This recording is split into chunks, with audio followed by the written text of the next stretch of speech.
Evangelho de Marcos, capítulo 13.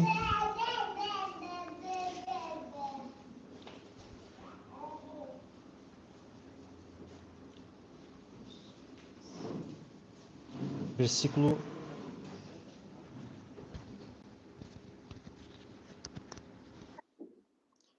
1 até o final do capítulo, ao 37.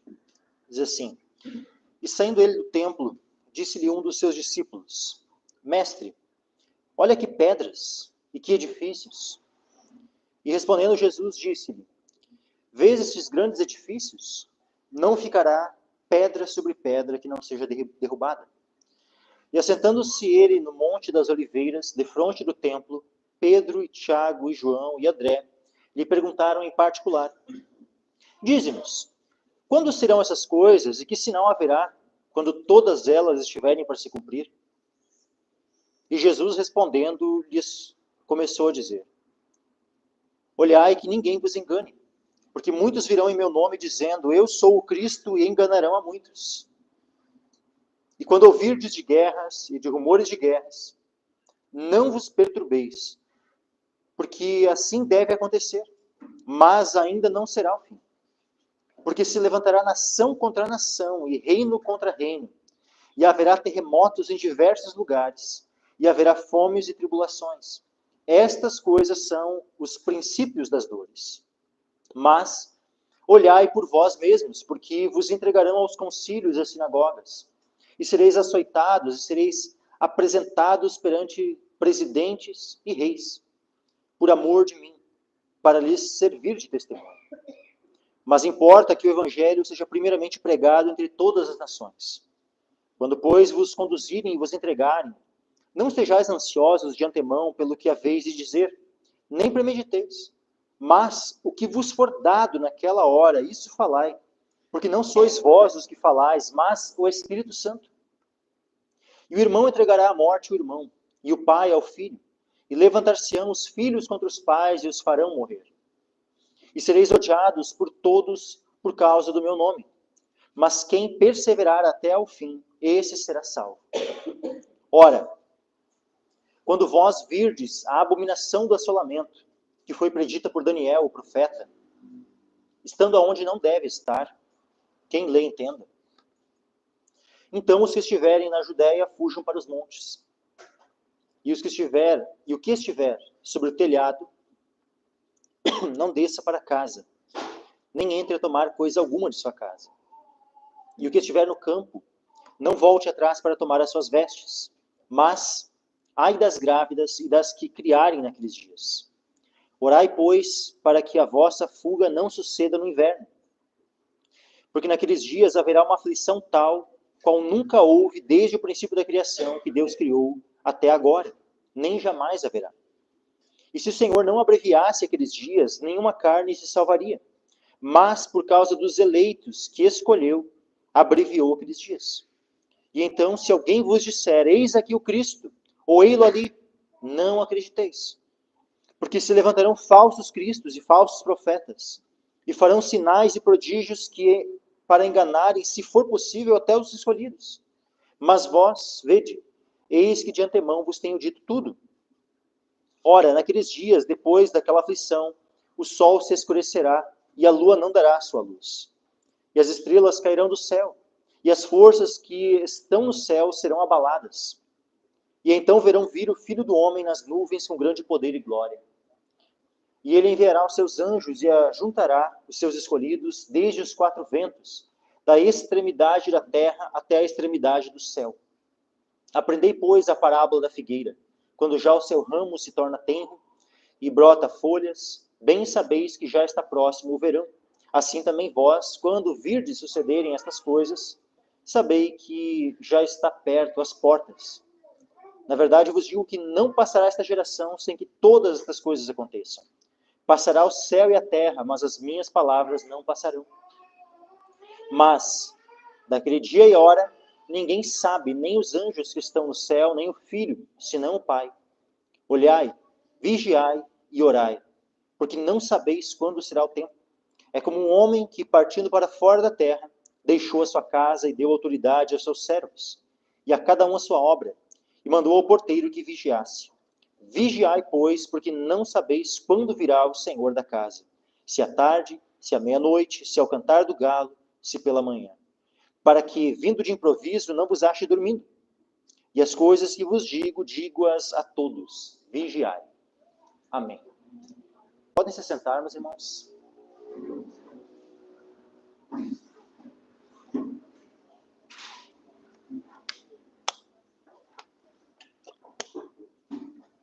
Então nós temos aqui, continuando na exposição do Evangelho de Marcos, temos já exposto do capítulo 1 até capítulo 12, hoje, né, capítulo 13, se Deus quiser, mais um mês e pouco, aí, nós estamos concluindo, né, a exposição, né, até o final desse Evangelho. E aqui nós temos esse sermão, né, conhecido como o sermão profético, né, de Jesus. Foi uma das suas últimas pregações. Óbvio, existem outras pregações dele após essa, né, mas é em particular ali, né, no momento da ceia, nós vemos, né, no Evangelho de João, capítulos do 13 até o 17, nós vemos ali Jesus ensinando ainda muitas coisas aos seus discípulos em particular. Mas aqui nós vemos uma pregação especial, ela está registrada tanto em Mateus, como em Marcos, como em Lucas. Nesses três evangelhos, nós vemos essa mesma pregação de Cristo, esse mesmo ensino do Senhor Jesus, essa profecia registrada nos três evangelhos. Em Mateus, em Marcos e em Lucas. Sempre esse mesmo contexto, né? Eles saindo do templo, como diz aqui, ó, saindo ele do templo, disse-lhe um dos seus discípulos: Mestre, olha que pedras e que edifícios. Os discípulos, né, estavam ali, ou pelo menos um deles, né, muito impressionado com aquela estrutura, né, tão bela, tão grande, né, que era o templo. O templo ele era feito, né, as bases dele, assim, os fundamentos dele eram pedras enormes, assim, pedras de 6, 7 metros, assim, uma coisa grandiosa mesmo, assim, né, impressionante assim, o tamanho daquelas pedras.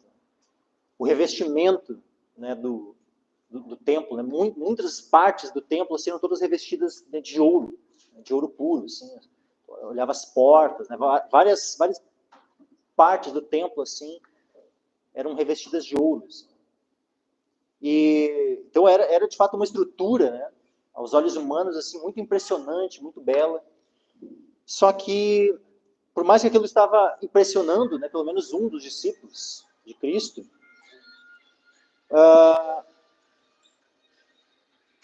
nós vemos que o Senhor Jesus não estava impressionado.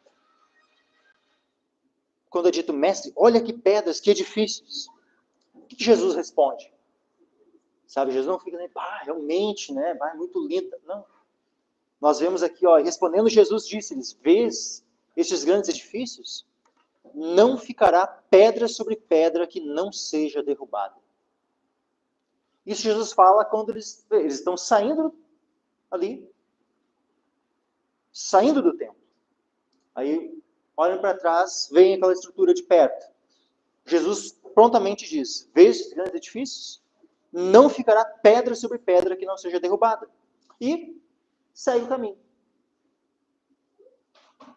Não fala mais nada, só segue. E aí diz no versículo 3, e assentando-se ele no Monte das Oliveiras, defronte do templo. Olha que interessante, né? Eles saíram do templo, tem aquela conversa bem breve, né? O discípulo fala, Jesus já responde prontamente, diz que não vai ficar pedra sobre pedra, que não vai ser derrubada. Saem da cidade, pela porta oriental, que o Monte das Oliveiras ficava ao oriente, né, da cidade, então eles estavam de frente do templo, ou seja, vendo o templo de frente. Então, o que é o oriente? O oriente é leste, né? Então leste para o nascer do sol. O templo, então, as portas do templo, né, a frente do templo ficava assim, para cá. Né? E eles foram para o leste, foram para o oriente, para o Monte das Oliveiras. E puderam então ter toda uma visão, né, da cidade e do templo de frente. O monte que eles foram foi o Monte das Oliveiras. E é muito interessante isso, meus irmãos.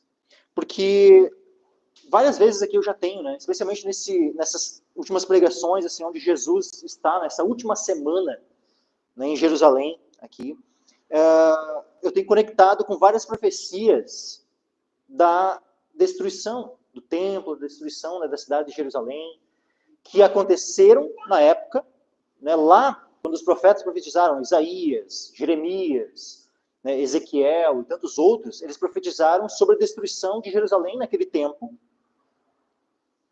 que aconteceu quando Nabucodonosor toma a cidade, né, leva o povo em cativeiro para a Babilônia, destrói a cidade e o templo. Lá aquele templo que tinha sido construído por Salomão. E isso quase 600 anos antes de Cristo. Só que, mais uma vez, eu já disse que aquelas profecias elas tinham um cumprimento duplo. Elas apontavam para aquela destruição que aconteceu lá naquele tempo por Nabucodonosor, mas elas também apontavam para a destruição que aconteceria após a vinda de Jesus. E é muito interessante uma profecia que eu estava lendo hoje, né, de Ezequiel. Porque nós vemos o profeta Ezequiel, capítulo 11.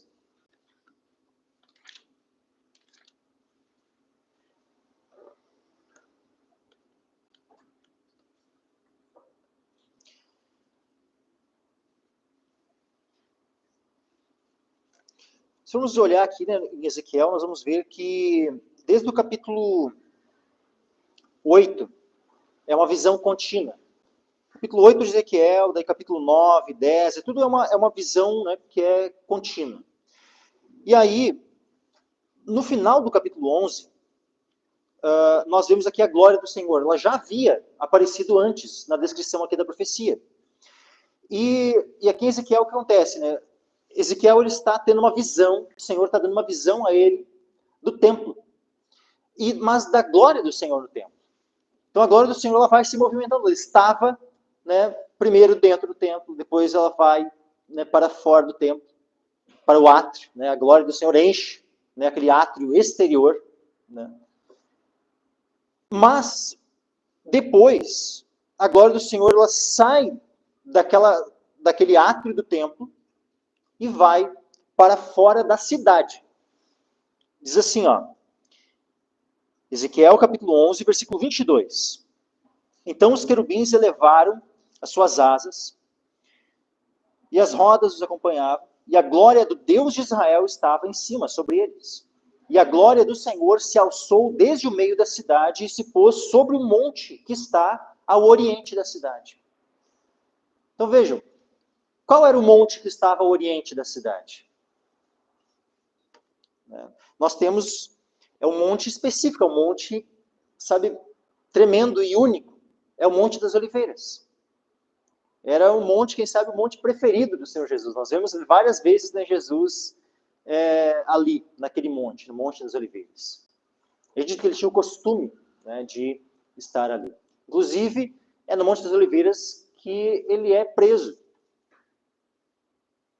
É ali onde ele vai fazer esse sermão, né, essa profecia que nós lemos aqui de Marcos, capítulo 13.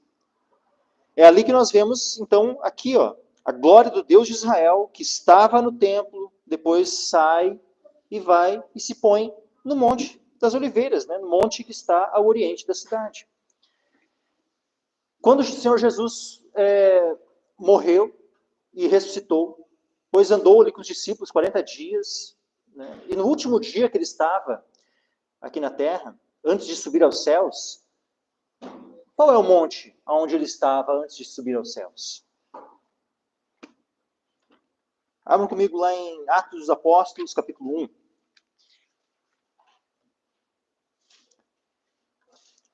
Atos, capítulo 1, versículo 9 em diante, diz assim, Atos 1, versículo 9. Quando dizia isto, vendo eles, foi elevado às alturas, e uma nuvem o recebeu, ocultando-o a seus olhos.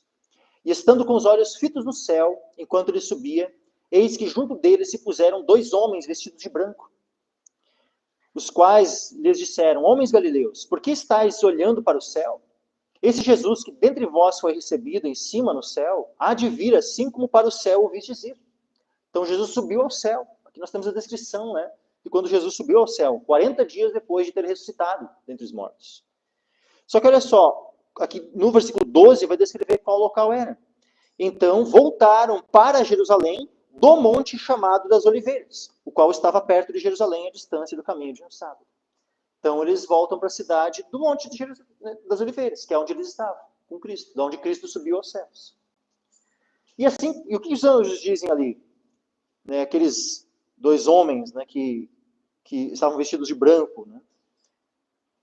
Eles disseram: homens valiosos, por que estáis olhando para o céu? Esse Jesus que dentre vós foi recebido em cima no céu, há de vir, assim como para o céu o vistes ir. Então, da mesma forma como ele subiu, ele vai voltar, vai descer. E, inclusive, no mesmo local. Ele subiu no Monte das Oliveiras, ele vai descer também no Monte das Oliveiras. Onde é que nós vemos isso descrito? Profeta Zacarias. Profeta Zacarias, capítulo 14.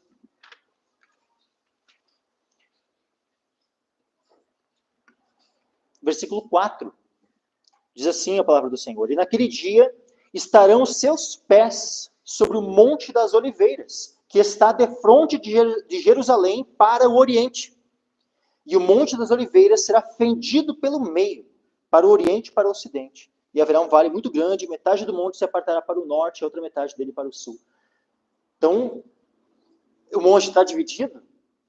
Não, né? Quer dizer, então, que essa profecia ainda não se cumpriu. Quando é que vai se cumprir? Quando o Senhor Jesus voltar. Da mesma forma como ele subiu, ele vai descer. Inclusive no mesmo local. E quando ele descer, e vai descer em glória, vai descer em poder, e os seus pés tocarem no Monte das Oliveiras, o poder da glória do Senhor em sua segunda vinda vai ser tal que esse monte vai se partir ao meio. Isso vai ser algo muito tremendo. Vê, o Monte das Oliveiras, né, como diz aqui, que está defronte de Jerusalém para o Oriente. Então, olha quantas vezes, né, nós temos, né, lá no Antigo Testamento, né, a glória de Deus, naquele momento onde Jerusalém estava sendo julgada, onde logo na sequência a cidade de Jerusalém seria destruída, aquele templo seria destruído. A glória de Deus sai da cidade e vai para o Monte das Oliveiras. Agora, quando pela segunda vez o Senhor Jesus está dizendo, está determinando, né, e profetizando o fim daquela cidade e daquele templo, novamente, ele, que é o próprio Deus manifesto em carne, que estava no templo, já tinha feito aquela limpeza do templo, estava ali pregando no templo, mas agora sai do templo, diz que não vai ficar pedra sobre pedra e vai para o Monte das Oliveiras. Sabe, todos esses paralelos, né, eles não são em vão. Nenhuma atitude do Senhor foi por acaso, foi coincidência. Não, tudo foi algo que o Senhor, sabe, cada decisão dele, cada passo, cada palavra, nunca foi algo vão, à toa. Sempre houve uma intenção no Senhor. E com certeza, quando o Senhor sai, ao dizer que o templo seria destruído, ao dizer que aquelas edificações não ia ficar pedra sobre pedra, e se dirigir especialmente para este monte, ele com certeza ele estava fazendo aquilo que ele já tinha feito anteriormente. Né? Porque ele, sendo o próprio Deus, só que nesse contexto aqui, a única diferença é que ele estava manifesto em carne. Estava, né, em forma humana, havia, né, assumido a natureza humana. Mas ele já havia feito essa movimentação antes, de sair do templo e ir para o Monte das Oliveiras. E aí aqui, então, nesse monte, ele vai e descreve, né, toda a sequência dos eventos até a sua segunda vinda. Que iria se dar, inclusive, nesse monte. Né, que se dará, né, nesse monte. Aí diz assim, voltando, né, para Marcos 13, versículo 13. Assentando-se ele no Monte das Oliveiras, defronte do templo, Pedro e Tiago, João e André lhe perguntaram em particular: dize-nos, quando serão essas coisas e que sinal haverá quando todas elas estiverem para se cumprir? Eles queriam saber o quê? tanto a respeito daquilo que Jesus havia acabado de dizer, sobre a destruição daqueles grandes edifícios, né, que não ia ficar pedra sobre pedra. Mas, aqui em Marcos não fica tão claro isso, mas quando nós botamos, né, lado a lado, né, aqui essa mesma passagem lá com o Evangelho de Mateus, nós vemos que tem um algo a mais aqui na pergunta deles. Lá em Mateus 24, nós vemos, olha só como é que está a pergunta registrada em Mateus. Diz-nos, quando serão essas coisas? Ou seja, né, a pergunta semelhante aqui, né, quando serão essas coisas? Que sinal haverá quando todas elas estiverem para se cumprir? Né? Mas aqui diz-nos, quando serão essas coisas e que sinal haverá da tua vinda e do fim do mundo? Então a pergunta deles, a pergunta completa, né, ela está relacionada também à segunda vinda e ao fim do mundo. E não só à destruição do templo, e não somente, né, relacionada à destruição de Jerusalém. Por isso que a profecia de Cristo, aqui, ela não aponta apenas para a destruição do templo e da cidade de Jerusalém. Mas ela está vendo todo o período até o tempo da sua segunda vinda, quando ele voltará em glória. E aí nós vemos aqui, então, no versículo 5, né, Jesus começando a responder. Jesus respondendo, ele começou a dizer, olhai que ninguém vos engane. Olhai que ninguém vos engane. E aqui, essa mesma exortação vale para cada um de nós, meus irmãos. Que nós venhamos a tomar cuidado de que ninguém venha nos enganar. Existem muitos enganadores, muitos falsos profetas. Muitos que têm distorcido as escrituras. Olha quantos que nós já vimos ao longo, né, da história, marcando data para a vinda de Jesus. Se alguém marcar data, estou vendo assim, alguém marcando data, Jesus vai voltar no dia tal. O arrebatamento vai acontecer no dia tal. Já tenha certeza, pode marcar o carimbo na testa desse fulano, é um enganador. É um falso profeta. É um falso mestre. Está tentando te enganar. Porque ninguém pode marcar uma data de quando o Senhor Jesus vai voltar. Olhai que ninguém vos engane. Olha só, versículo 6. Porque muitos virão em meu nome dizendo, eu sou o Cristo. E enganarão a muitos. Quantos também já não apareceram aí dizendo que eram Cristo? Nós temos aqui, inclusive, um brasileiro, né? Um maluco aí, um Henri Cristo. Fala com a voz toda, né? Empolada e tudo. Lógico que para muitos ele é motivo de piada, mas é também um falso Cristo. E que tem ali, por mais que sejam poucos, mas tem os seguidores. Mas ao longo desse, meus irmãos, quantos? O reverendo Moon, né, que já morreu, lá da Coreia do Sul, aquele lá levou milhões de pessoas seguindo ele. Ele dizendo que era uma reencarnação de Jesus. Tem uma outra seita que surgiu lá na China, né, e que como é que eles chegaram ao Brasil? Não chegaram por meio de missionários que enviaram, não, foi pelo YouTube. Eles criaram um canal no YouTube, em português, chamado assim, a Igreja do Deus Todo-Poderoso. Esse canal, né, é cheio de filmes. Aí, assim, filme gospel, eles colocam assim. Né? E tem um monte de filmes. Eles têm, assim, olha, dezenas, quem sabe centenas de filmes. E aí, por meio desses filmes, eles vão colocando as falsas doutrinas. Qual que é a principal falsa doutrina dessa seita, né? Chamada, o nome da seita é essa, Igreja do Deus Todo-Poderoso. Não é uma igreja, tá? Isso é uma seita. Mas é de que uma mulher, lá na China, seria a reencarnação de Jesus. E então, quando eles falam assim, a Igreja do Deus Todo-Poderoso, esse Deus Todo-Poderoso que eles estão fazendo referência, não é o Deus das Escrituras, mas é essa mulher. Ela que é o Deus Todo-Poderoso do qual eles estão falando. Eles também se chamam Relâmpago do Oriente. E aí eles dizem que assim como Jesus, né, há 2000 anos era Deus manifesto na carne, eles dizem, não, mas mais uma vez Deus se manifestou em carne. Por meio dessa mulher que eles dizem, né, que seria manifestação de Deus. Então vejam como, né, os enganadores estão por aí. E outros vão surgir, certamente, antes da vinda do Senhor, né, se o Senhor não voltar logo. muitos outros ainda vão surgir se dizendo ser Cristo, né, e vão enganar muitos. O Senhor Jesus disse aqui, olha só, muitos virão em meu nome, dizendo, eu sou o Cristo, e enganarão a muitos. Então isso tem acontecido ao longo da história, muitos homens têm, né, e aqui eu poderia descrever, dei só alguns exemplos, eu poderia aqui dar dezenas e dezenas de exemplos de homens que se disseram ser Cristo, e que enganaram muita gente. Versículo 7, Jesus nos diz assim, ó, e quando ouvirdes de guerras e de rumores de guerras, não vos perturbeis, porque assim deve acontecer, mas ainda não será o fim. Toda vez que tem algum anúncio de guerra, né, a gente ouve de guerra, de rumor de guerra, nós estamos no tempo, né, onde muita é internet, né? Então tu já vê ali, ó, Facebook, Instagram, YouTube e tal, já tem um vídeo, né, já dizendo, é o fim do mundo, eita, e já vai acontecer um arrebatamento. Já, só ver, quando começou, né, Ucrânia e Rússia, tá, na época surgiu um monte de vídeo, que é o Armagedon, e que é Gog e Magog, não sei o que. Aí agora Israel e Irã, né? Ficaram ali umas 2 semanas, né, e míssil, não, é as profecias do tempo do fim, não sei o que. Toda hora, né, surge uma guerra, surge um rumor de guerra e já, é o fim, é o fim. Gente, por favor, o que Jesus disse? O que Jesus disse aqui?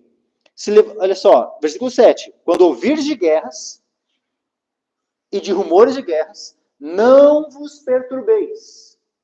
O Egito disse, fiquem perturbados porque é o fim. É isso que Jesus disse? Não, ele disse, não vos perturbeis, porque assim deve acontecer, mas ainda não será o fim. Jesus disse claramente que simplesmente o guerras e rumores de guerras não é o fim. Não é para ficar perturbado.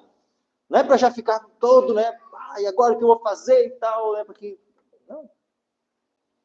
Quando ouvires de guerras e de rumores de guerras, não vos perturbeis, porque assim deve acontecer, mas ainda não será o fim. Que esse versículo fique muito, claro na mente, no coração de cada um de nós. Para não ficarmos perturbados à toa, não ficarmos ansiosos à toa. Que a gente não fique ali por causa de vídeos no YouTube ou coisas semelhantes, ou em outras redes, né, que ficam ali levantando, muitos somente atrás, né, de engajar o canal e querer, né, monetizar os vídeos e ter milhões de visualizações e poder fazer um dinheirinho, e aí ficam com esses alarmismos. Outros é para simplesmente promover o engano mesmo. Muitos nem é o interesse financeiro. Muitos que colocam esses vídeos é porque estão a serviço de Satanás mesmo, querendo fazer o engano. E outros, né, simplesmente estão enganados e aí acabam por estar enganados, enganando a outros. Mas que nós não fiquemos perturbados. Surgiu uma guerra lá. Peraí. Não vos perturbeis. Assim deve acontecer, mas ainda não será o fim. Agora, o que de fato é o que aponta, né, que, pode ser que agora está se aproximando mesmo? É o versículo 8. Porque, veja, nós tivemos, né, no nosso contexto aqui da igreja, né, pessoas conhecidas nossas, né, nós tivemos 2 grávidas. Né? Uma, semana passada, né, a esposa do Maninho, a Aline, né, que teve o Noah, sábado passado. E nessa madrugada agora nasceu, né, a filha do Lucas e da Cris, né, a Heloísa. Então, nessas 2 semanas nós tivemos 2 mulheres, né, que passaram, né, por esse período assim, onde nasceram, né, os seus filhos, mas o que vem antes do nascimento? Antes do nascimento vem as dores. Só que antes das dores de parto, naquele momento do parto, vem o princípio das dores, ou seja, as contrações começam a vir, e as contrações vão ficando cada vez mais, né, mais intensas e rápidas, né, o tempo entre uma contração e outra, até o momento que chega o momento do parto, né, e as dores do parto, e por fim nasce a criança, quando aí continuam as dores ou as dores cessam? As dores cessam. Essas contrações terminam. E da mesma forma, Jesus compara a sua vinda. O que é a vinda do Senhor Jesus? É comparado ao nascimento. a esse nascimento da criança. Isso é a vinda. Quando o Senhor Jesus voltar, aí qualquer tribulação, qualquer coisa que tinha para os crentes, terminou. Não vai mais continuar. É alegria. Agora, até o momento, né, dele vir primeiro, tem o princípio das dores. Ou seja, vão começar as contrações. E aí vai começar a ficar cada vez mais, até que por fim, bem no finalzinho, antes do Senhor voltar, vão ter as dores de parto. Vai ser o período chamado a grande tribulação. Ou grande aflição. Mas, por fim, depois desse período de grande tribulação, o Senhor Jesus vem. Ou seja, o nascimento, né, nessa comparação, né, nessa analogia, o nascimento acontece. Mas o que Jesus compara aqui com esse princípio das dores? Versículo 8. Ó, porque se levantará nação contra nação e reino contra reino. Nação contra nação e reino contra reino, meus irmãos, isso é guerra generalizada no mundo inteiro. Ou seja, ou é uma guerra de proporção mundial, onde podem ser 2 ou 3 blocos, sei lá, ou mais, né, mas independente, se forem, digamos assim, ó, 2 blocos, né, que nem era a Segunda Guerra Mundial. Tinha a Tríplice Entente, tinha os aliados, em guerra, né, um contra o outro, né, onde boa parte dos países do mundo tomaram parte, né, ou de um lado ou de outro. E aí, então, ali, conhecida como a Segunda Guerra Mundial. Pode haver uma Terceira Guerra Mundial em molde semelhante aos da Segunda, mas de uma proporção maior, né, onde de fato envolve todos os países do mundo, é possível que haja dessa forma. Uma guerra mundial num padrão assim. Mas eu estava conversando, inclusive, com um irmão, né, alguns dias atrás, que não precisa necessariamente ser uma guerra mundial somente com 2 blocos.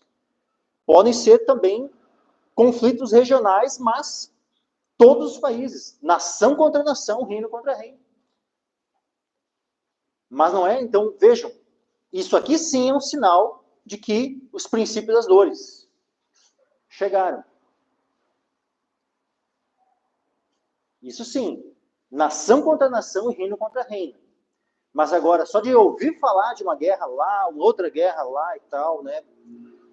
Só isso não é motivo de ficarmos perturbados.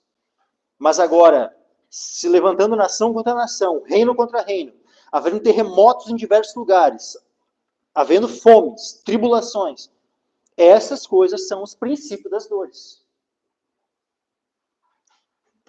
Então aí, no momento que acontecerem todos esses sinais, nação contra nação, reino contra reino, terremotos em diversos lugares, fomes e tribulações, aí sim essas coisas são o princípio das dores.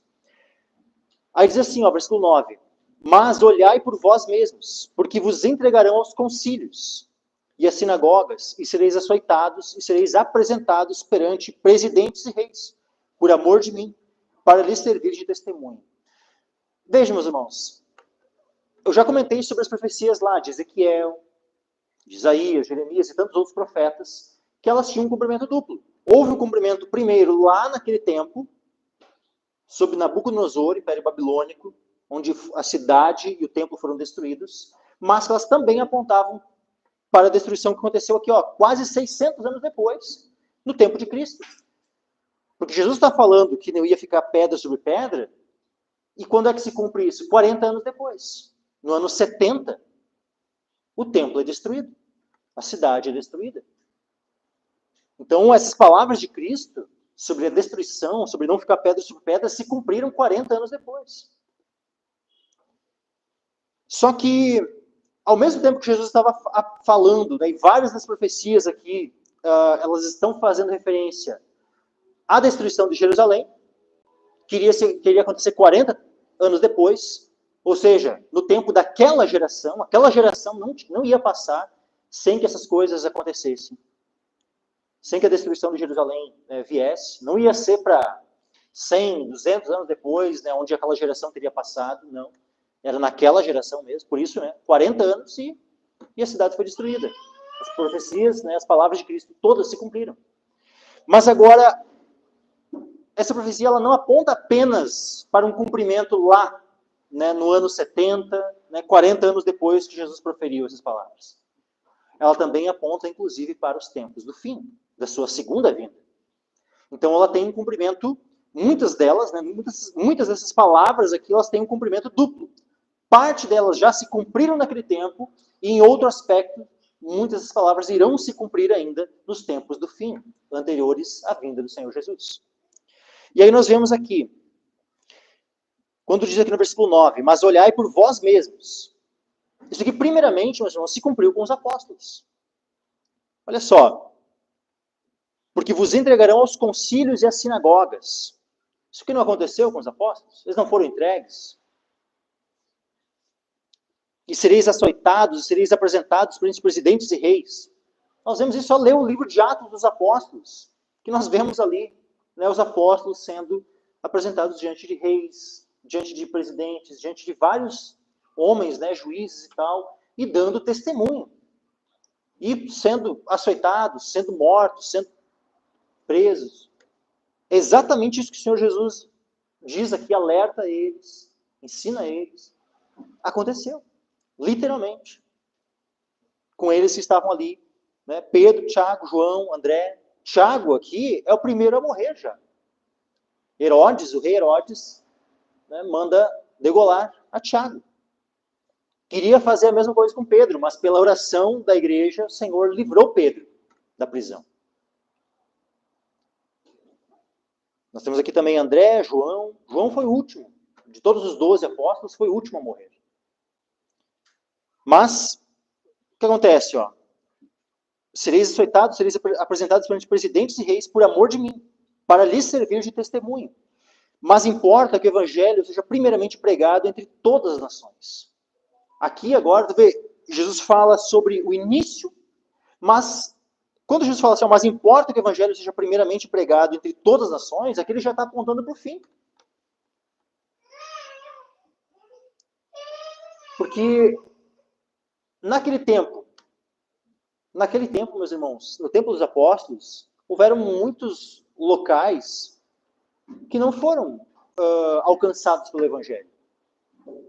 Por exemplo, as Américas aqui, o evangelho tinha chegado até aqui? Não. Lá na Oceania, o evangelho tinha chegado lá. Sabe que muitas ilhas, muitos locais lá na Oceania, é só no século XX, agora, que o evangelho chegou. Nesses tempos eu lia, né, esses tempos já faz um bom tempo, faz uns 10 anos já, pelo menos. Né, que eu li o livro de um missionário, assim, né, de quando na década de 70, eles estavam chegando lá naquelas ilhas lá de Papua Nova Guiné, tal, no meio daqueles índios canibais. Isso aí, índios canibais na década de 70. Muitos, eu não era vivo ainda, né, não tinha nascido ainda, mas muitos aqui já tinham nascido naquele tempo. Quando, alguns aqui eram crianças, quando naquele tempo ali, ó, né, pela primeira vez o evangelho estava chegando a algumas ilhas lá da Oceania, onde ainda tinham índios canibais, né, lá, e os missionários tendo que lidar com esse tipo de situação, né? Então, vejam, né, mas essa palavra de Cristo está se cumprindo. O evangelho tem chegado e vai chegar antes do Senhor Jesus voltar. O evangelho ele vai ser pregado entre todas as nações. Não vai haver etnia, não vai haver nação que não tenha recebido a pregação do evangelho. Vejam que tem uma diferença aqui, meus irmãos. O que está dizendo? Está dizendo que o evangelho ele vai ser primeiramente pregado entre todas as nações. Então, uma das coisas que vão acontecer antes da segunda vinda de Cristo é a pregação do evangelho a todas as nações. Não diz aqui que todas as nações irão se converter ao evangelho. Não é isso que está descrito. Não diz assim, ó, e todos irão ouvir e se converter. Não é isso que está escrito. Está escrito que o evangelho vai ser pregado. Não necessariamente que isso vai gerar a conversão de todas as pessoas, de todas as nações. Então, nós não devemos esperar, né, uma conversão generalizada, né, todo mundo se convertendo e tal, mas daí Jesus vem com, né, tudo bonitinho, né, e todo mundo convertido e tal. Seria, da nossa perspectiva, né, seria algo bom se fosse dessa forma. Né? Prega o evangelho, todo mundo se converte, fica uma, né, mil maravilhas, o Senhor Jesus vem. Bah, seria algo bom, mas infelizmente não é isso. O evangelho vai ser pregado e vai haver perseguição àqueles que pregam. Né? Não vai ser fácil do evangelho ser pregado entre todas as nações, mas ele vai ser pregado entre todas as nações. Versículo 11. Quando, pois, vos conduzirem e vos entregarem, não estejais ansiosos de antemão, pelo que haveis de dizer. Isso aqui, meus irmãos, vale tanto para os próprios apóstolos que estavam ouvindo, né, primeiramente, as palavras de Cristo, mas isso vale para todas as épocas, meus irmãos. Para todos aqueles que são presos por amor de Cristo e do Evangelho. Hoje, no Brasil, dificilmente nós seríamos presos por pregar o Evangelho. Atualmente, não. Mas se os tempos mudarem, se houver, né, tempos mais difíceis e de perseguição e onde a pregação do Evangelho venha a ser proibida, se isso vier a acontecer em nossa nação, e em algum momento formos presos por pregar o Evangelho, então essa palavra aqui vai ser plenamente, sabe, cumprida em nossas vidas. E se tivermos que ir ainda, né, digamos que Deus chame alguns de nós aqui para pregarmos o Evangelho em locais onde é proibido. Existem muitos países no mundo onde é proibida a pregação do Evangelho. Tenta chegar lá na Arábia Saudita, na Somália, né, abre tua Bíblia assim, lá no Afeganistão e começa, né, a pregar o Evangelho. No Irã. E, assim, ó, eu poderia começar a citar aqui uma lista, assim, quem sabe, de uns 40 países. Que só de tu pegar abrir a Bíblia e começar a pregar em praça pública, assim, ó, imediatamente já iam te prender e levar preso. Alguns locais tu seria deportado, de volta para o Brasil. Outros locais simplesmente não ouviriam mais falar de ti.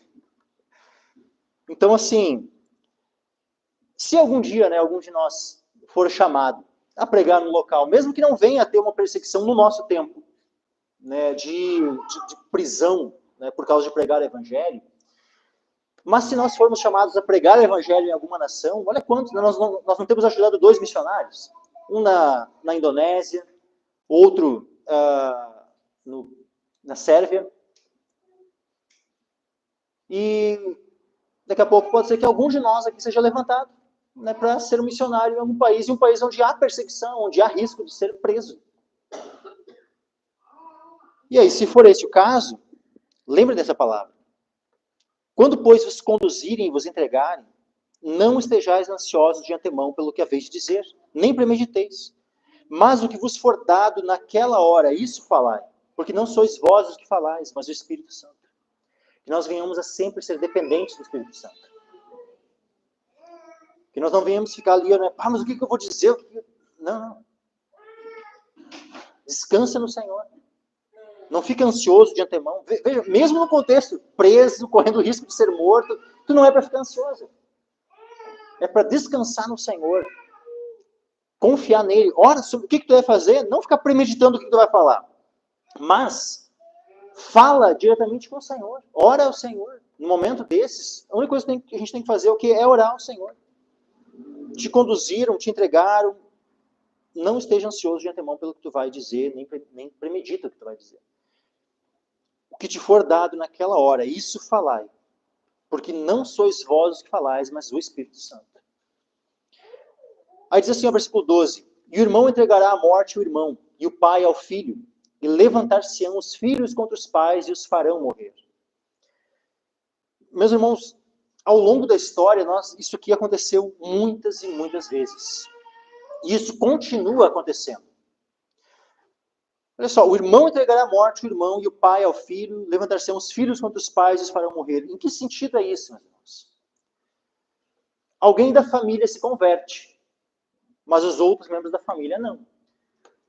E aí, esse que se converteu, ele é entregue pelos seus familiares. Às vezes é o irmão de sangue, né, que entrega o outro irmão. Às vezes o próprio pai entrega o filho. E às vezes é o filho que entrega o pai às autoridades. Lá na Coreia do Norte, muitas vezes, né, quando homens e mulheres se convertem, os filhos entregam os pais. Porque na escola, os filhos eles são estimulados, né, a denunciar os próprios pais. E isso não é coisa exclusiva da Coreia do Norte. Isso é meio que uma prática comum em países com ditadura comunista. Na União Soviética, né, na antiga União Soviética, era assim que funcionava. Na China, a China tem uma falsa liberdade, né? Tem uma certa igreja, né, lá e tal, como o ditado diz, né, para inglês ver, né?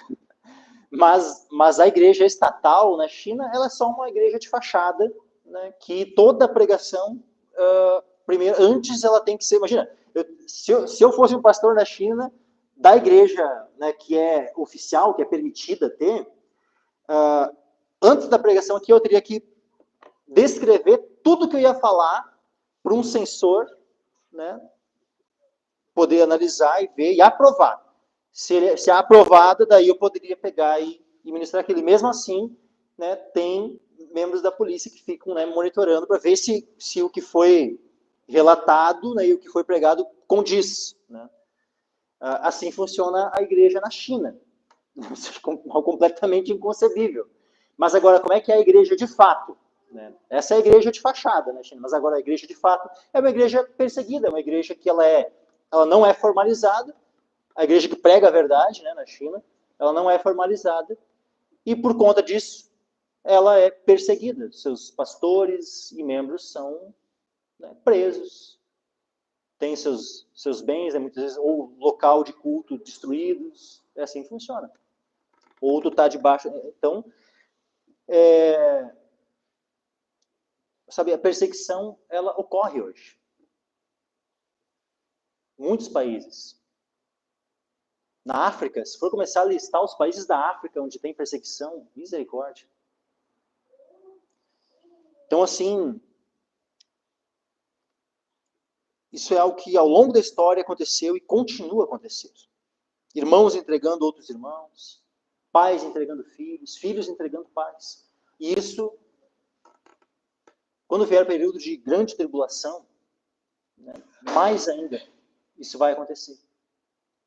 Nós devemos estar preparados. Devemos estar preparados para sermos traídos por amigos, por parentes. Só que tem uma questão, meus irmãos. Quando nós formos traídos por alguém, se nós formos entregues por um irmão, se formos entregues, né, mesmo que por nossos pais ou por filhos, nós precisamos vigiar o nosso coração. Porque nós não podemos deixar o ódio, o rancor tomar conta do nosso coração. Pode ter sido nosso, mas pode, o meu irmão, filho da minha mãe, me entregou. O meu pai me entregou. O meu filho, que eu gerei, me entregou. Nós seremos tentados ao quê? A odiar essa pessoa, a ter um rancor. Nós devemos vigiar o nosso coração contra isso. Nós devemos perdoar, orar, né, por aqueles, como Jesus nos ensinou, né? Mateus capítulo 5. Olha só. Mateus capítulo 5, versículo 44. Eu, porém, vos digo, amai a vossos inimigos, bendizei os que vos maldizem, fazei bem aos que vos odeiam, e orai pelos que vos maltratam e vos perseguem, para que sejais filhos de vosso Pai que está nos céus. Então nós não devemos ter ódio, não devemos ter rancor contra quem nos entregar. Devemos antes perdoar e amar. Porque Jesus disse que o amor se esfriará de quase todos. Então que nós não permitamos que esse rancor, que um ódio venha a esfriar o amor em nossos corações.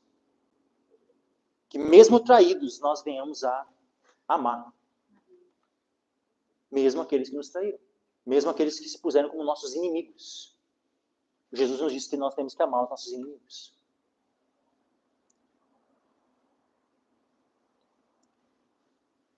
Aí diz assim, ó, e sereis odiados por todos. Versículo 13, Marcos 13, e sereis odiados por todos por causa do meu nome.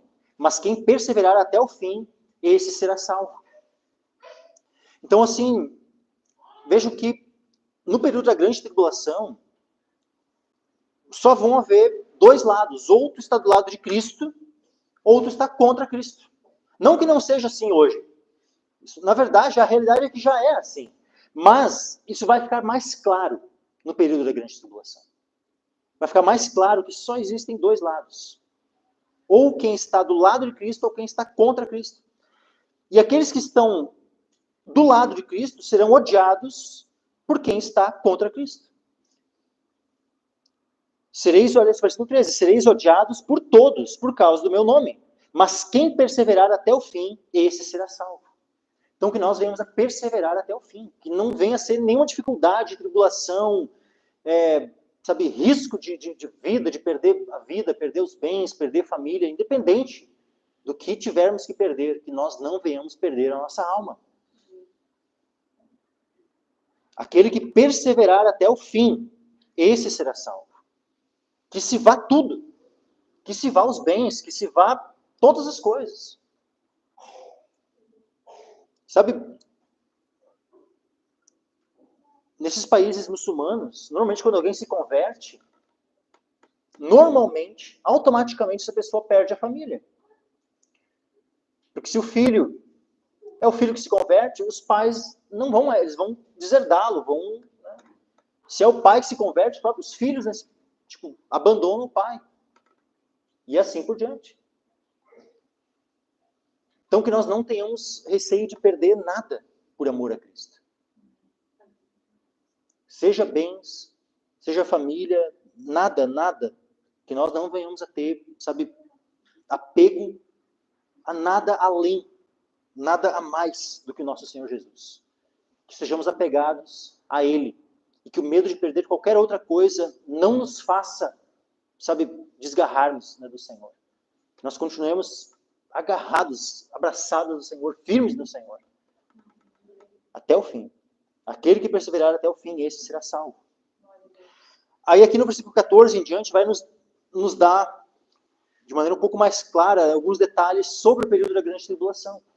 Diz assim, ora, quando vós virdes a abominação do assolamento, que foi predita por Daniel, o profeta, estando onde não deve estar, quem lê entenda. Então, se estiverem na Judéia, fujam para os montes. Vejam que o que Jesus fala aqui, ele diz especialmente de uma região, né? Os que estiverem na Judéia, fujam para os montes. Porque o que é isso? O que é essa abominação do assolamento, né, que fala que foi predita por Daniel, o profeta? Isso aqui, meus irmãos, tem conexão direta com o templo em Israel. Tem um templo que ainda será reconstruído em Israel. Os judeus já estão 70 anos, né, já naquela expectativa, né, de construir o terceiro templo. Quando for permitida a construção, quando, né, acontecer ali a construção desse terceiro templo, não significa que, então construiu já, então já é o fim, já vai acontecer. Pode ser que o templo seja reconstruído e ainda venha levar décadas até as coisas começarem a acontecer. Mas também pode acontecer desse templo ser reconstruído e logo na sequência já começar todas as coisas. Mal e mal os judeus começaram a usar o templo e já acontecia essa situação aqui. A questão é que vai ter um templo reconstruído. E esse templo reconstruído, ele vai ser profanado pelo anticristo. O anticristo vai profanar esse templo. E essa profanação do templo, onde, como nós vemos aqui, em 2 Tessalonicenses, capítulo 2,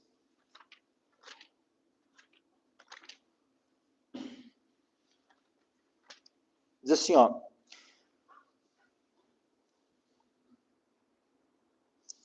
2 Tessalonicenses, capítulo 2,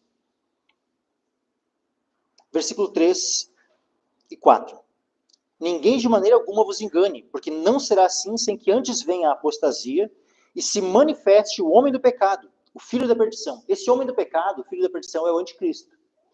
E ele diz assim, ó, o qual se opõe e se levanta contra tudo que se chama Deus ou se adora, de sorte que se assentará como Deus no templo de Deus, querendo parecer Deus. Então ele vai fazer isso, vai entrar no templo, vai querer se autoproclamar Deus, vai exigir adoração. Isso nós vemos em Apocalipse, capítulo 13, né, que a besta, né, o anticristo, né, será adorado, e isso vai ser, alguns vão, lógico, vão adorar de livre e espontânea vontade, mas outros por pressão,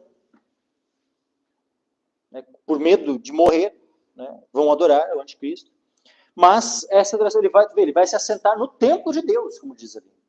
E esse se assentar no templo de Deus é o que é descrito aqui por Cristo no capítulo, versículo 14. Ora, quando vós virdes a abominação do assolamento, que foi predita por Daniel, o profeta, estando onde não deve estar.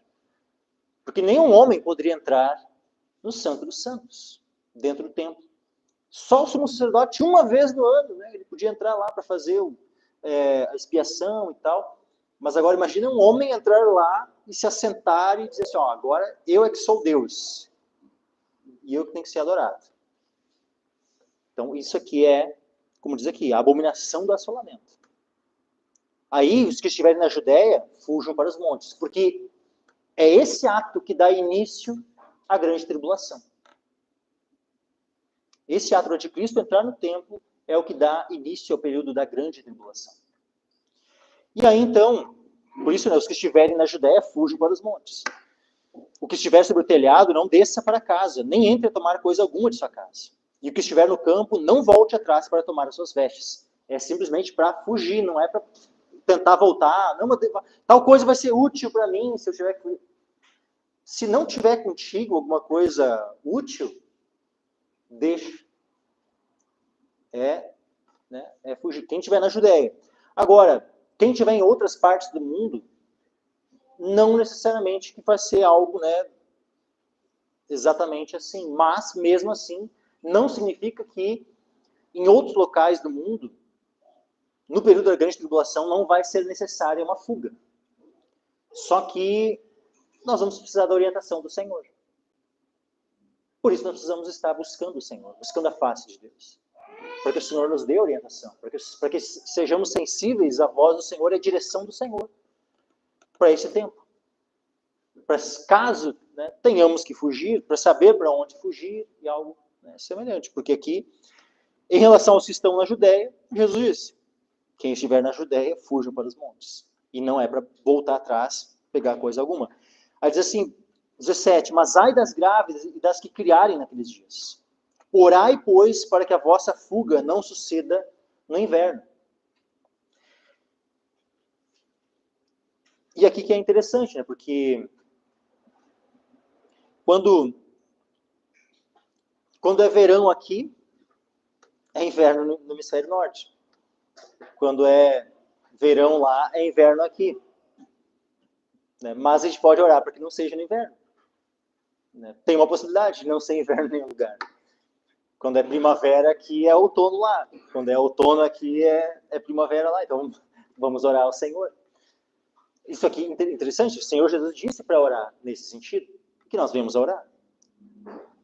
Vejo pelo menos esse início, né? Pelo menos esse momento inicial, né, da grande tribulação, é dito para orar para que não se dê essa fuga no inverno. E se a gente tem que orar, quer dizer que se nós não orarmos, se o povo de Deus não orar, quer dizer que pode acontecer que seja no inverno. Mas se o povo de Deus orar, pode ser que não seja no inverno. Continuando, 19. Porque naqueles dias haverá uma aflição tal, qual nunca houve desde o princípio da criação, que Deus criou até agora e nem jamais haverá. Esse termo aflição aqui poderia ser traduzido como tribulação. Então, né, porque naqueles dias haverá uma tribulação tal, qual nunca houve desde o princípio da criação. Vejam, essa que é a chamada, a grande tribulação. Uma tribulação tal, qual jamais houve, nunca houve, nem jamais haverá semelhante. Aí diz assim, ó, versículo 20, se o Senhor não abreviasse aqueles dias, nenhuma carne se salvaria. Mas por causa dos eleitos que escolheu, abreviou aqueles dias. Por causa dos eleitos que escolheu. Então, por causa dos eleitos, Deus abreviou esses dias. Essa tribulação ela poderia daqui a pouco durar décadas. Poderia durar séculos. Não existem impérios, né, terríveis ao longo da história assim que dominaram regiões muito grandes por séculos. Tiveram. Então poderia o reino do anticristo, né, dominar e dominar por séculos? Uma possibilidade, sim. Possível seria. Mas por causa dos eleitos que o Senhor escolheu, o Senhor abreviou esses dias. O Senhor abreviou aqueles dias, como diz aqui. E abreviou para quanto tempo? Nós vemos no Apocalipse. 42 meses. 42 meses é o período que o anticristo vai estar governando sobre todo o mundo. 42 meses é o período da grande tribulação. 3 anos e meio. Então é menos do que o período de um presidente aqui do nosso país. O presidente é eleito, né, governa por 4 anos. Então é 6 meses a menos. É um período longo para uma perseguição, para uma tribulação como essa, mas, mesmo assim, é um período encurtado se nós formos, né, comparar com outros períodos, né, de ditaduras e períodos tão terríveis, né, que já aconteceram na história, né, de opressões assim que duraram, né, décadas, séculos. E então, glória a Deus que não é, né, mais do que 3 anos e meio. E então, se alguém vos disser, eis aqui o Cristo, ou ei-lo ali, não acrediteis. Imagine, meus irmãos, um período então de grande tribulação, onde, se nós, né, estivermos vivos nesse tempo, e é bom que esperemos, né, a gente não pode ficar naquela expectativa, não, isso aí está para muito longe, eu vou morrer e não vou ver esse período. Pode ser para o nosso tempo, pode ser que todos nós que estamos aqui venhamos a estar vivos nesse tempo. E se for para o nosso tempo, pode ser que alguns de nós sejam presos e mortos, é possível. Pode ser que alguns de nós consigam fugir, escapar e ficar todo esse período, né, ilesos, até que o Senhor volte no final, sim, também. Mas agora imagina tu conseguiu escapar, tu está, né, escondido, está no local, né, onde o Senhor te direcionou, seguro. Só que tu vai ter comunicação, tipo, por meio de internet, essas coisas assim, tal, vai ser tranquilo, normal isso? Não. Aí surge, né, alguém diz assim, Jesus ele já voltou, ele está em tal lugar, né, lá, ó, vamos para lá. Esqueçam, né, se nós estivermos vivos nesse período, esqueçam qualquer palavra, né, que alguém dissesse, Cristo está ali, Cristo está lá, Cristo voltou. Não. Quando Jesus voltar, meus irmãos, ele volta em glória. Todo olho o verá. Então não se deixe enganar por qualquer pessoa que dissesse, Senhor, que Jesus já voltou e está em tal lugar. Mesmo que diga, não, ele está lá em Jerusalém.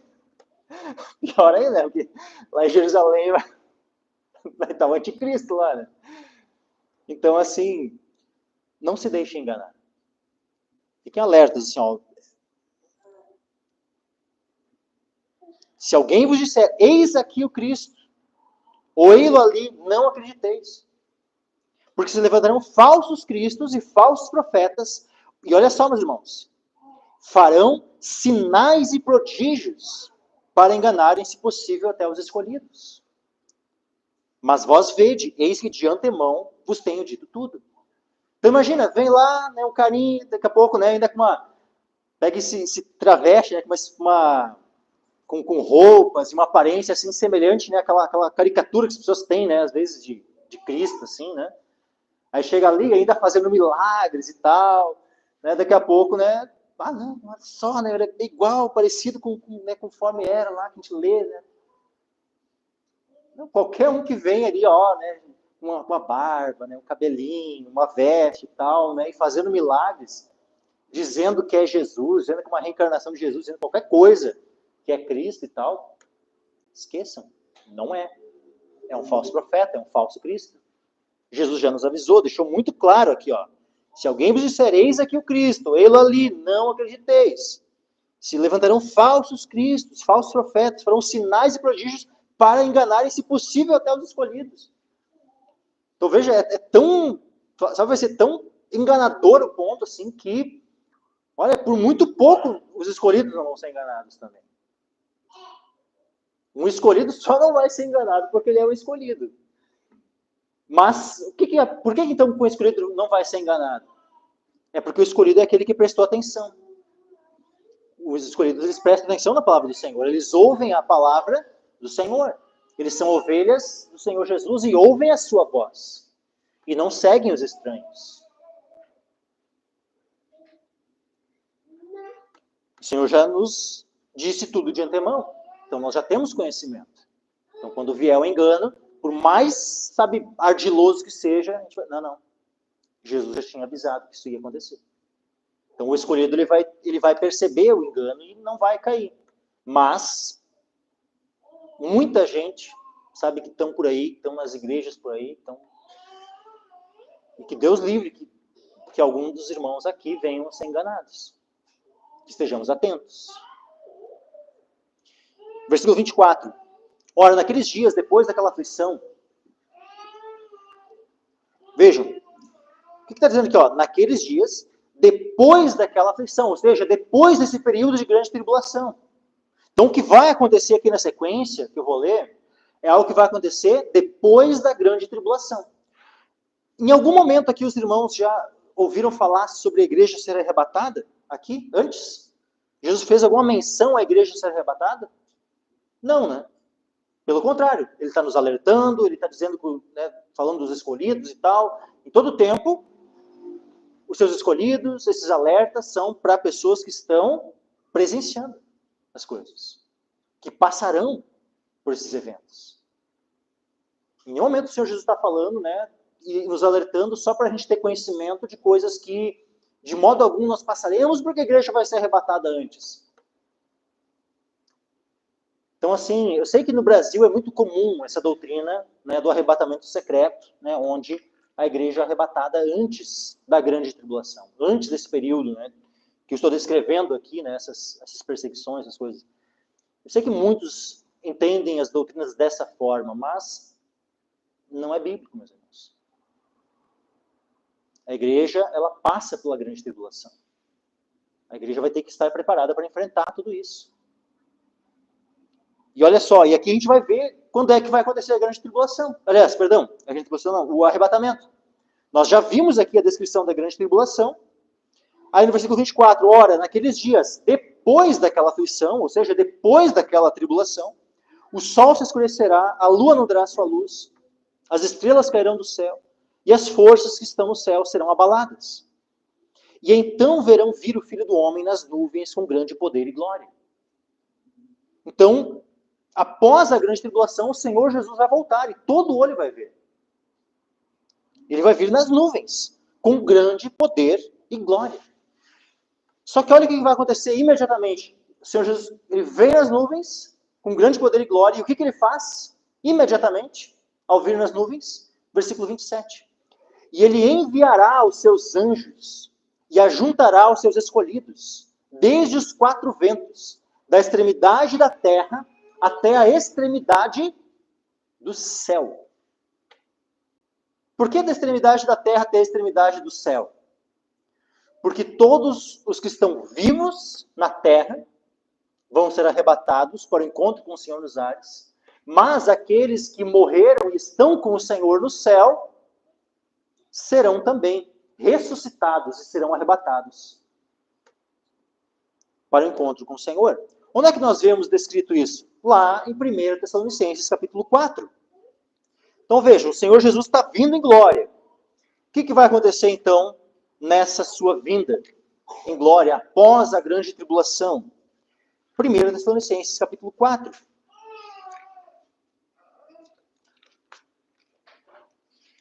Diz assim, versículo 14. Porque se cremos que Jesus morreu e ressuscitou, assim também aos que em Jesus dormem, Deus os tornará a trazer com ele. Vejam, olha só. Se cremos que Jesus morreu e ressuscitou. Ok, Jesus morreu e ressuscitou. Assim também aos que em Jesus dormem. Ou seja, aqueles que morreram em Cristo. Aqueles que morreram crendo em Jesus. Aqueles que morreram crendo em Jesus, morreram na fé, ou seja, então eles dormem em Jesus, Deus os tornará a trazer com Ele. Por que trazer com Ele? Porque eles estão com Cristo, no paraíso, nos céus. E quando o Senhor Jesus voltar, Ele vai trazer eles com Ele. Porque eles estão com Ele, no paraíso, nos céus. E Ele vai trazer, então, eles com Ele. Próximo, 15. Dizemos, pois, isto pela palavra do Senhor, que nós, os que ficarmos vivos para a vinda do Senhor, não precederemos os que dormem. Porque o mesmo Senhor descerá do céu com alarido, com voz de arcanjo, com a trombeta de Deus, e os que morreram em Cristo ressuscitarão primeiro. Depois nós, os que ficarmos vivos, seremos arrebatados juntamente com eles, ou seja, juntamente com os mortos que ressuscitaram. E aqui quais mortos vão ressuscitar? Os que morreram em Cristo. Os eleitos, a encontrar o Senhor nos ares. E assim estaremos sempre com o Senhor. Então esse arrebatamento, né, isso vai se dar, essa ressurreição, ela se dá quando? Quando o Senhor Jesus volta. Quando é que Ele volta? Nós já vimos, depois da aflição daqueles dias. É depois do período da grande tribulação.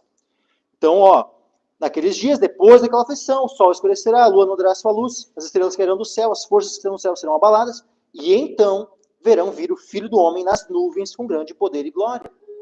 E Ele enviará os seus anjos e ajuntará os seus escolhidos desde os quatro ventos, da extremidade da terra até a extremidade do céu. Então, todos os que morreram em Cristo, os que estão vivos, todos então vão ser, né, transformados, os mortos ressuscitados e todos juntamente arrebatados para o encontro com o Senhor nos ares. E aí então estaremos para sempre com o Senhor. Mas agora, vejam, nós encontraremos com o Senhor nos ares, nas nuvens. Mas o que vai acontecer depois desse encontro? Porque aqui diz assim, né? Ele enviará os seus anjos, terá os seus escolhidos, desde os quatro ventos, da extremidade da terra até a extremidade do céu. E aí finaliza, depois já aprendei, pois a parábola da figueira e tal, daí já começa, né? Termina ali. Mas o que acontece depois na sequência? Na sequência, nós vamos lá para Apocalipse, não vou ler hoje aqui, né? Mas Apocalipse capítulo 20 descreve o que vem na sequência. É um período de milênio, 1000 anos de Cristo reinando nessa terra. Então o Senhor Jesus vai governar este mundo. Então aquilo que a gente fica ali, né, sempre numa expectativa, né? Né, qual vai ser o próximo governante que vai vir, né, com essas promessas, né, que ele vai conseguir cumprir as promessas, vai dar, né, um governo justo, um governo bom e tudo mais. A gente sempre fica naquela expectativa, né? Será que é o próximo? Será que é o próximo? Será que é aquele? Será que é o fulano, o ciclano? Não, nenhum desses. Esqueça, não ponham esperança em homem nenhum. Não nesses homens, né? O único homem no qual nós podemos pôr a nossa esperança é no homem Jesus Cristo. O único mediador entre Deus e os homens. E aquele que Ele mesmo também é Deus. Que Ele é Deus e homem. Esse é o único homem perfeito. E que Ele sim será o perfeito governante das nações. O reino dele, né, vai ser o reino onde finalmente, naquela expectativa, né, por justiça, né, por essa terra, assim, as coisas, né, funcionando, né, tudo certinho, sabe? Qualquer ideal de perfeição que nós tenhamos para este mundo. Com certeza, os nossos ideais não são completamente perfeitos. Mas a realidade que o Senhor vai trazer para este mundo é perfeita. Aí, assim, versículo 28. Aprendei, pois, a parábola da figueira. Quando já o seu ramo se torna tenro e brota folhas, bem sabeis que já está próximo o verão. Assim também vós, quando virdes sucederem essas coisas, sabeis que está perto, as portas. Essa figueira, muita gente diz, a figueira aqui é Israel. Não é só Israel. Não vou dizer assim, que não tenha nada a ver com Israel, mas não, a questão é que a parábola da figueira, olha só, aprendei, pois, a parábola da figueira. Quando já o seu ramo se torna tenro e brota folhas, bem sabeis que já está próximo o verão. Então, Jesus compara, né, com a figueira brotando folhas e tal, e que aquilo seria um indicativo de que o verão estava se aproximando. Aí ele faz essa comparação, e ele diz assim, ó, assim também vós, quando virdes sucederem estas coisas, ou seja, né, aquilo tudo, todas essas profecias das quais ele falou. As profecias que ele falou estão relacionadas somente a Israel? Não. Elas têm envolvimento com Israel também, e até em alguns certos sentidos, assim, é como se Israel fosse o olho do furacão? Sim. Mas não é algo relacionado somente a Israel. Tem muita gente que relaciona assim, a figueira está falando de Israel, tipo assim, e eles só colocam os olhos para Israel. Não, nós temos que olhar o todo. O todo das profecias é que é a figueira. É o todo. Então a nossa visão das coisas ela tem que ser mais abrangente. Ó, quando virem suceder, segundo vós, quando virdes sucederem estas coisas, sabeis que já está perto as portas. Ele não está dizendo assim, ó, assim então, quando virdes né, as coisas sucederem a Israel. Jesus não menciona aqui, né, e limita, né, as coisas relacionadas apenas a Israel. Não, é mais amplo. Tá? Versículo 30. Na verdade vos digo que não passará esta geração sem que todas essas coisas aconteçam. Passará o céu e a terra, mas as minhas palavras não passarão. Então, agora que a gente fica uma coisa assim, tá, mas não passará essa geração sem que todas as coisas aconteçam. Aí nós temos que entender o seguinte. A mesma coisa, as profecias lá de Isaías, de Ezequiel, tudo mais, se cumpriram naquela geração. Isaías não viu o cumprimento na sua geração, foi uns 200 anos depois que se cumpriram as profecias dele. Mas Jeremias, tudo aquilo que profetizou, ele viu o cumprimento. Ezequiel também viu o cumprimento.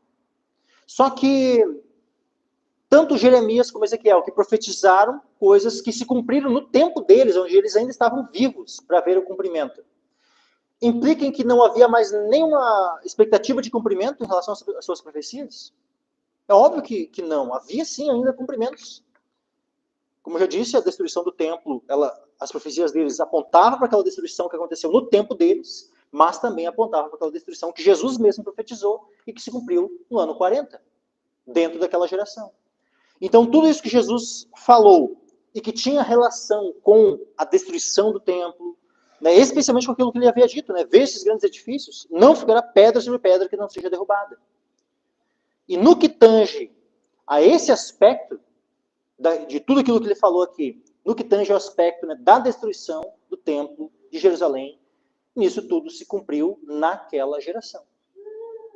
Naquela geração, porque dentro de 40 anos aconteceu tudo aquilo.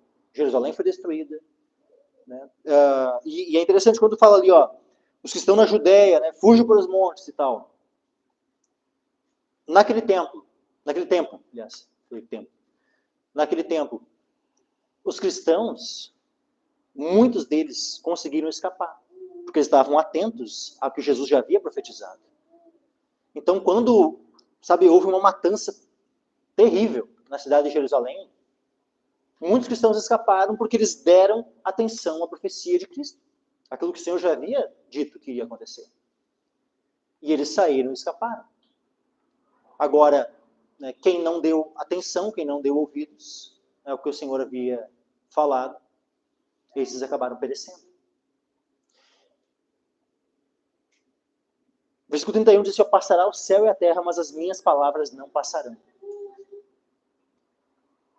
E isso aqui, meus irmãos, mostra o quão estável, o quão, firme é a palavra do Senhor. Tudo isso que ele descreveu aqui, já se passaram 2000 anos e a vinda do Senhor Jesus ainda não aconteceu. Nós estamos aguardando ainda o Senhor Jesus voltar. Mas o Senhor conclui, né, toda a descrição, né, da profecia sobre a sua segunda vinda, da qual ele havia falado muito pouco até então, porque vejam, não é que ele não havia falado já.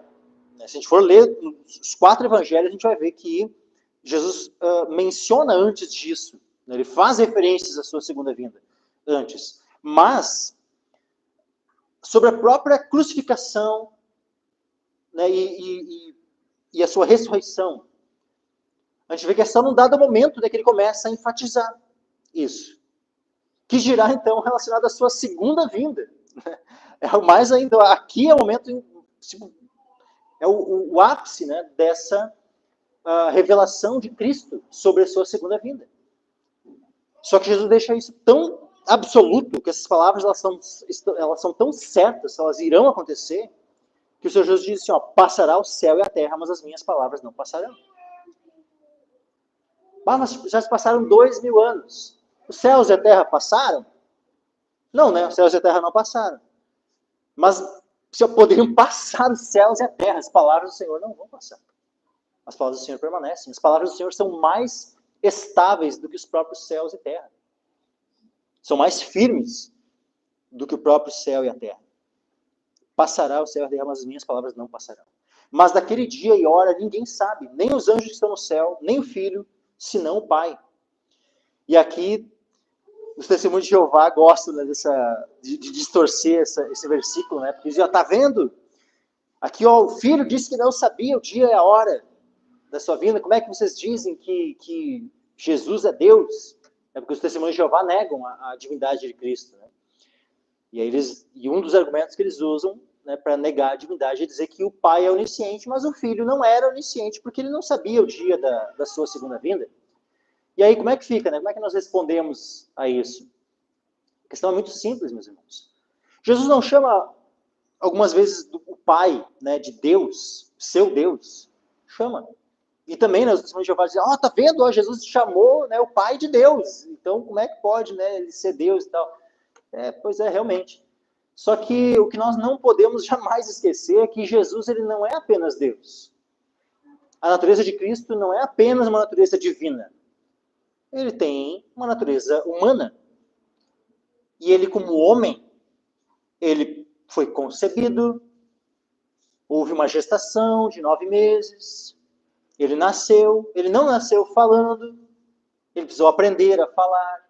Então, ele, como homem, ele aprendeu. E nós vemos em Hebreus, por exemplo, diz assim, ele aprendeu a obediência. Ele jamais pecou, mas ele aprendeu a obedecer.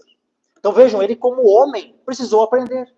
Ele como homem tinha limitações humanas. Ou nós não vemos descrito várias vezes na Escritura, ele se cansando, ele dormindo, ele com fome, com sede. Várias vezes nós vemos, sabe, Jesus com essas limitações que o nosso corpo humano tem. Então, ele como homem, em sua natureza humana, ele tinha sim algumas limitações, que é óbvio que não há essas limitações em sua natureza divina. Jesus Cristo como Deus, ele é onipotente, onisciente.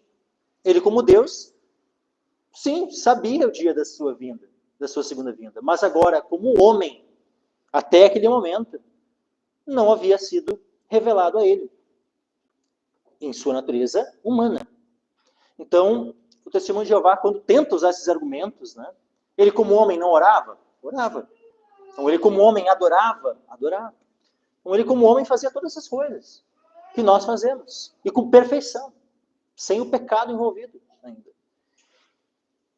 Então, os testemunhos de Jeová e outros, né, que negam a divindade de Cristo, né, erram ao tentar usar esses argumentos, ao não reconhecer que tudo isso está apontando simplesmente para a humanidade de Cristo. Ele também era homem. E nós jamais negaremos a humanidade de Cristo. Pelo contrário, ai daquele que negar a humanidade de Cristo. É uma heresia também negar, né, quando diz assim, aquele que nega que Jesus Cristo veio em carne é o Espírito do Anticristo. Então, aquele que nega a humanidade de Cristo, isso também é uma conduta anticristã. Também é uma heresia, uma doutrina do anticristo. Tanto negar a divindade como negar a humanidade. Nós precisamos afirmar ambas as naturezas. Afirmar a divindade e a humanidade de Cristo. 33. Olhai, vigiai e orai, porque não sabeis quando será o tempo. Então nós não sabemos quando será o tempo. Nós não podemos jamais marcar a data. E jamais devemos dar crédito a quem marca a data. Pelo contrário, se alguém marcar a data para a vinda de Jesus, nós já temos que prontamente rejeitar. É falso profeta. Quantos hoje, meus irmãos, têm sido enganados por falsos profetas que marcam data para a volta de Jesus? Tem muita gente seguindo. Muita gente seguindo marcadores de data. Eles vão lá, marcam a data para dia tal. Aí Jesus não vem. Aí o arrebatamento não acontece. Tá. Aí eles marcam uma data seguinte. E em vez de perder todos os seguidores, não, continua tendo seguidores.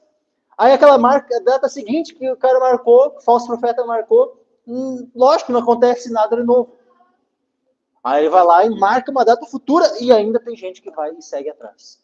Então assim, olha, misericórdia. Mas, né? 34.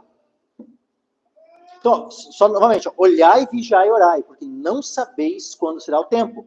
É como um homem que, partindo para fora da terra, deixou a sua casa e deu autoridade aos seus servos, e a cada um a sua obra, e mandou ao porteiro que vigiasse.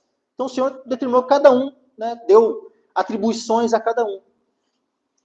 Só que é interessante, assim, ó, e ele ordenou ao porteiro que vigiasse. O porteiro é para vigiar.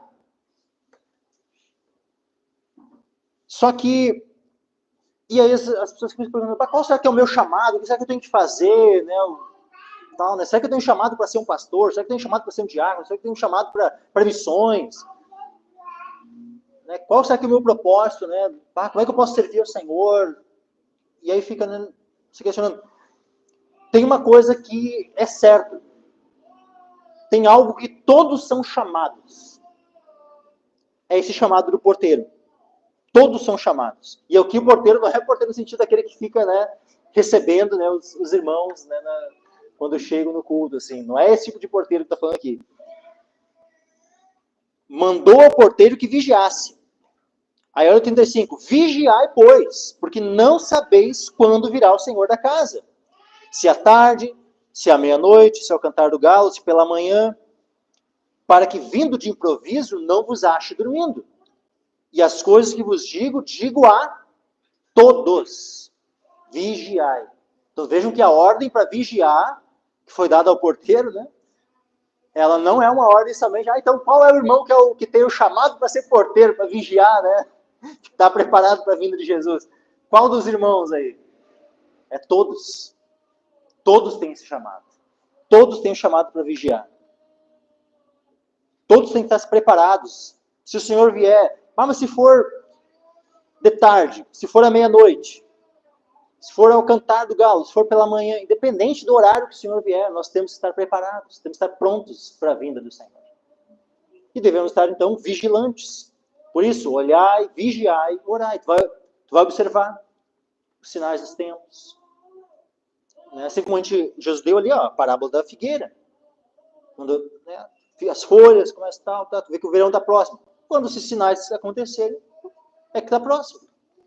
Então a gente vai observar, a gente vai olhar, mas nós vamos vigiar e orar. Lembrem sempre, vigiar e orar. Essa é a forma pela qual, é o que nós principalmente precisamos fazer para estarmos preparados. Não adianta a gente querer fazer um bunker. Assim, ó, eu já falei com muitos irmãos assim, né, e comecei, e às vezes até alguns já estavam quase que. Eu lembro uma vez um irmão que me chamou assim, ó, que ele estava quase que. Ele chegou a me pedir assim, o que tu acha, né?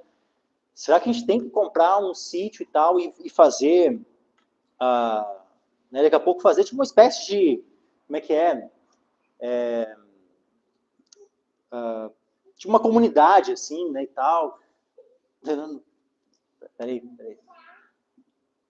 Só para deixar claro, não é nem o irmão aqui da igreja, tá? Né? É um amigo meu de muitos anos já, mas de outra congregação. E aí, ele tinha ouvido algumas pregações minhas sobre o Apocalipse e tal, né? E aí ele ficou assim, será que a gente tem que fazer? Não, peraí. Vai com calma ainda. Tipo, assim, pra fazer alguma coisa assim, somente se Deus, tipo, desse uma orientação muito clara, mas se não, não. Senão a gente não tem que fazer essas coisas nada.